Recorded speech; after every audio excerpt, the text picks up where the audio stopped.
So imagine, first of all, that there's two kinds of equality that you might pursue. One would be equality of opportunity. And so that would mean that there's wide range of talent across people regardless of their type, whatever that might be, sex, gender, race, ethnicity. There's talent distributed everywhere. And it's a kind of a truism, and I would say a truism of the West in the deepest sense, that each of the individuals within those groups should be put in a position where they're encouraged to manifest those talents, partly because that would be good for them spiritually and psychologically, but also because that would be of obvious benefit to the community, right? There's lots of different kinds of talent, but in each domain, it's rare.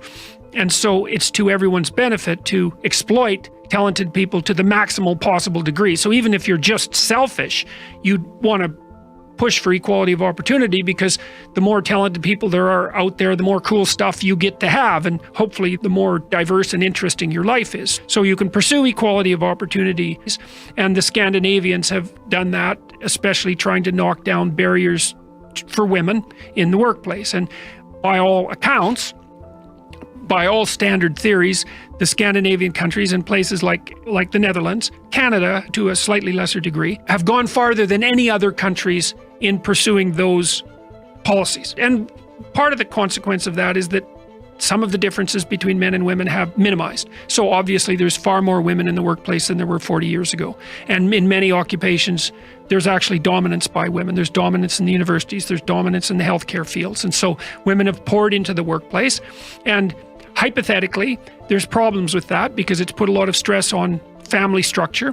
But hypothetically, that's for the best. And because it gives people a broader range of choices and it gives everyone access to more talent. And then also, if you look around the world, that one of the best predictors of the probability of economic development in developing countries is the attitude in those countries towards equal rights for women. And it looks causal.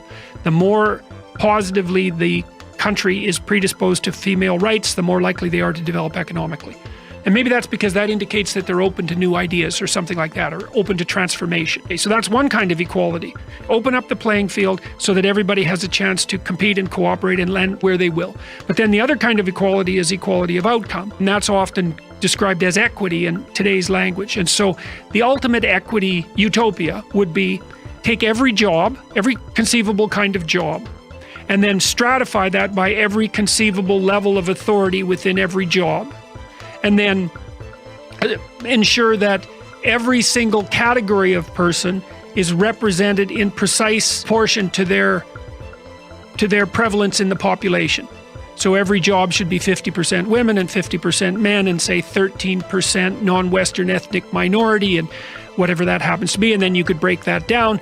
And otherwise, there's evidence of systemic prejudice. Now, first thing to say about that is that's impossible. And the reason it's impossible is because there's no limit to the number of ways that you can categorize people into groups. So you know about sex and ethnicity and race, maybe those are the obvious ones, but now you have gender, and then you have ethnicity, and then there's attractiveness and intelligence and height and age and socioeconomic background. And let's say there's 20, but there's a lot more than that.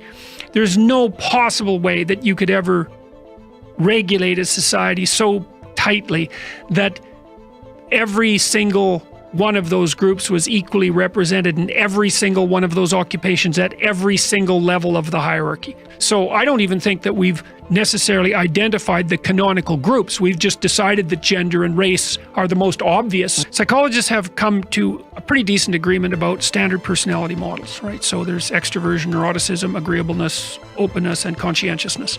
And they look fairly stable cross-culturally. And that was all done by asking thousands of people hundreds and hundreds of questions and then grouping them statistically. So it was a-theoretical, basically. It took computational power and statistics to find out that these are how traits group. Extroverted people are sociable and happy, and neurotic people experience a fair bit of negative emotion. So that's the positive and negative emotion dimensions. Agreeable people are maternal, and disagreeable people are competitive, and there's a fair bit of male-female difference there. Conscientious people are dutiful and industrious and orderly, and the open people are creative. And so those are your basic 5 dimensions. So that's been established, and everyone more or less agrees on it. Now, maybe there's 7 dimensions, and we've got a questionnaire that breaks the 5 down into 10. That's called Understand Myself. But basically, there's good consensus on the 5. So now, as soon as you have the 5 basic traits, you can ask some questions like, do men and women differ? And so what you do is you just give the questionnaire. You can either fill it out yourself or have other people fill it out on your behalf. And it could be a teacher, it could be a parent, and that's all been done. And what you find is there are systematic differences between men and women.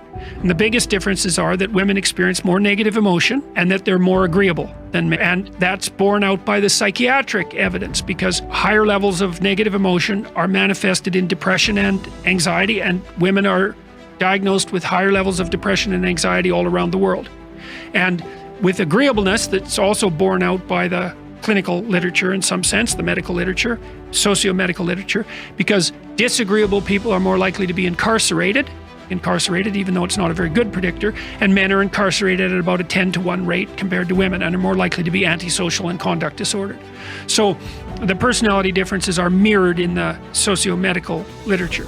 So there are differences, but then there's a question. Are those differences a consequence of socialization, or are they biological? And the answer to that is tricky, because how much something is social and how much it is biological actually depends on the social circumstances.